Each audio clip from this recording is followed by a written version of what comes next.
Stage 4 is what it's all about. I love this is what the flipped classroom is designed to do, to clear an entire period so that you can spend most of your time doing stuff instead of just listening to someone talk. And you can do this with friends, you can do this by yourself, you can do this in whatever way you like, and you can even choose what you do. And that's the freedom that really inspires kids to learn. Now, one of the ways that I motivate students, and I talked about this on the lecture series where I vindicate, why this system is better, is that on stage 1, you already had a lot of diversification because you had videos, you had notes, you have a lot of different ways for kids to learn. When you get to stage 4, that becomes even more apparent because when it comes to earning points of practice, you can choose a variety of ways to earn those points.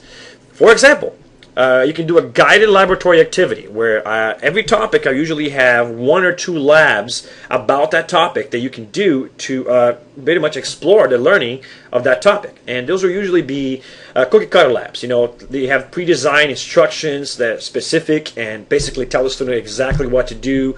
And they will have worksheets and pre-labs and things like that. So I will give you some time for the kids to basically read over the lab and read the pre-lab questions and then work on the post-lab questions as well in class. And so there will be a lab activity basically, all right? And that's really worth a lot of points usually as well. You can also do what I call assignments from the assignment guide. Now the assignment guide is a document that I have available on my website which provides ideas on what kids can do for points. And this includes many things from worksheets, puzzles, crossword puzzles, activities, and the students can choose anything they want from what's available at the website. They can even find their own online and just be like, can I do this one, Mr. Lima? Yes, And these activities are worth points. Now, they are worth less points than laboratory activities, so usually you would have to do several of them to kind of like make up for one lab. But you can, if you don't want to do the lab, you can choose to do that. Now, sometimes I will make labs required, especially in AP Biology classes. Some labs will be mandatory. But you can always choose not to do the lab in some cases and choose assignments instead, if that's what you think works best for you. Remember, you're trying to practice here to get ready for that test. So whatever you think you can do here to practice the biology the best, the better. And remember, what you're doing here too is you're repeating. You learned it once, explored at level 1, then you took the quiz on level 2, then you saw it again at the discussion of level 3, and now you're practicing it again on level 4. So you've already repeated the material 4 times, and all that repetition is helping you stick to your head, Another cool activity you can do here that's also worth quite a lot of points is what I call paired higher order questioning activity. And part of level 1 was for students to create their own questions. So go to stage 1 and see about that. So you create these questions as if you were a teacher, all right? And then you exchange these questions with a classmate. First, you show them to me to make sure the questions are good. They have to be critical thinking questions. They can't be factual, lower level thinking questions. They have to be critical thinking questions. That's why it's called higher order questioning. And there's a worksheet called a high order questioning guide that's available on the website that will teach them how to do that as well, or how to create those questions. Now, then you are going to exchange this question with the classmate.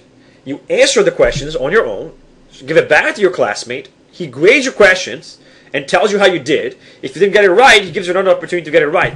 And then you submit it to me, that material, and you get points for it. So that's a really cool way to work with this. It's basically called paired high order questioning, and it's one of the activities that you can do for points. All right. Another activity you can do for points at stage 4 is a Webquest, and this is something that is available for some topics, and you can go to the website and complete online Moodle-based activities that are associated with the topic. Now, I don't have this for every topic, but throughout the year, as I design my course more and more online, because the first year I'm using Moodle as I'm recording this video, I'm going to be incorporating more and more activities. For now, I don't have that much. But these include things like, virtual labs, brain pops, and other activities which are available through Moodle, okay? Now, another activity you can do is become a peer teacher. There will be inevitably people who still need help, which are not passing those quizzes, which they did not do what they were supposed to do. And I always encourage kids not to really sit with other kids which haven't done their part. People didn't go home and watch the videos and take notes. Usually, I tell them, okay, so the first thing you're going to do is you're going to ask them, okay, did you watch the videos? Where are your notes on the videos? If the person doesn't have that, then you don't even waste your time being a peer teacher. And as a teacher, I'm usually overseeing that to make sure that they are paired with someone who's actually doing their part. Because I don't want the kid to waste their time being a peer teacher for someone who hasn't done their part first. But if there's someone who's kind of stuck and they're not passing the quiz, and you're already at level 4 doing activities, you can go back and help someone who needs help for that topic. And so you go back and help them, someone who's behind you, basically. And that peer teaching can also earn you your points, you know? Now, a student may do one or many of these options if they want to get as many points as they want. But a minimal number of points it needs to be gained here before you can pass the level and go into level 5, which is the creation level. And how many points depends on what topic we're talking about. But once you've earned enough points at level 4, you can then go on to level 5. Now, some of this may be done at home because, you know, remember I said that you can do practice at home. But if you do that, it will be worth less points. Anything that's done at home will not be worth as much points as they would be worth if you did it in class. If you do homework practice at home, you did it because you wanted to get ready for the quiz. It's what you do in class that counts for class points for stage 4 practicing. Okay?